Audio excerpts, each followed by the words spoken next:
Hello friends, ఈరోజు వీడియోలో చిక్కుడుకాయ కర్రీని చాలా తక్కువ ఆయిల్తో ఫ్రై ఎలా చేసుకోవాలో చేసి చూపిస్తాను. మనం ఫ్రై అంటేనే ఫస్ట్ ఆయిల్ వేసి చేసుకుంటాం కదా, అలా కాకుండా చాలా తక్కువ ఆయిల్తో ఇలా చేసి చూడండి, చాలా బాగుంటుంది. ఏదైనా పప్పు చేసిన సైడ్ డిష్గా కానీ లేదంటే వేడి వేడి అన్నంలోకి ఇలా చిక్కుడుకాయ వేసుకొని తినేసేయచ్చు. ఇంకా ఏమాత్రం లేట్ చేయకుండా రెసిపీ విధానం చూసేయండి.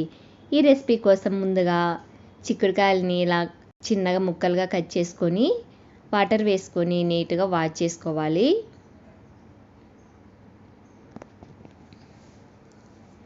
ఇలా వాష్ చేసుకొని వీటిని పక్కకు తీసి పెట్టుకోవాలి.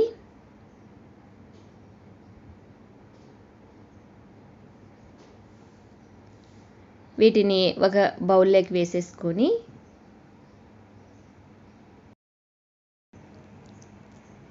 ఇందులోకి ఉడికించుకోవడానికి సరిపడా వాటర్ వేసుకొని రుచికి సరిపడా సాల్ట్ కూడా వేసుకోవాలి.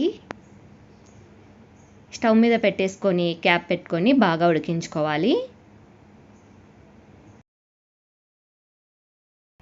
ఇవి మెత్తగా ఉడికాయో లేదో చెక్ చేసుకొని బాగా ఉడికిపోయాక స్టవ్ ఆఫ్ చేసేసుకొని దింపేసుకోవాలి. ఇలా క్యాప్ పెట్టేసుకొని ఎక్స్ట్రా వాటర్ని అంతా వంపేసుకోవాలి. వీటిని ఒక స్ట్రైనర్లో వేసుకొని ఇంకా మిగిలిన వాటర్ని కూడా మొత్తం ఇలా గరిటెతో ప్రెస్ చేసుకుని తీసేసుకోవాలి. ఎక్స్ట్రా వాటర్ ఉన్నాయంటే మనకి కర్రీ కొంచెం తడి తడిగా వస్తుంది, పొడి పొడిగా రాదు. కాబట్టి ఇలా మొత్తం వాటర్ని గరిటెతో ప్రెస్ చేసుకొని తీసేసుకోవాలి. వీటిని పక్కన పెట్టేసుకొని పోపు కోసం స్టవ్ మీద ప్యాన్ పెట్టుకొని అందులోకి కొద్దిగా ఆయిల్ వేసుకొని ఆవాలు, జీలకర్ర, కొంచెం కరివేపాకు, ఒక ఎండుమిర్చిని కట్ చేసుకొని వేసుకోవాలి.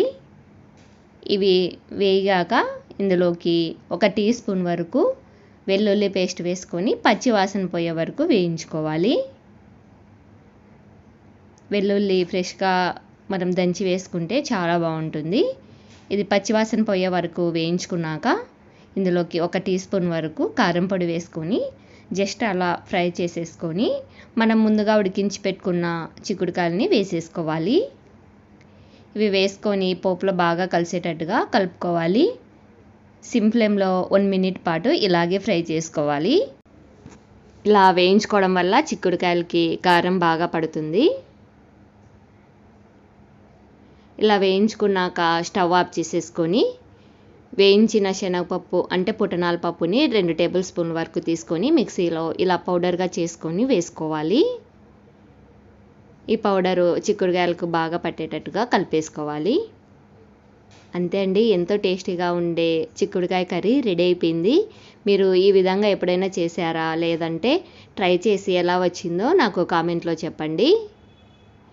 ఈ చిక్కుడుకాయ కర్రీ మీకు నచ్చినట్లయితే లైక్ చేయండి, షేర్ చేయండి. ఫర్దర్ వీడియోస్ కోసం మన ఇంటి వంటల ఛానల్ని సబ్స్క్రైబ్ చేసుకోండి. Thanks for watching.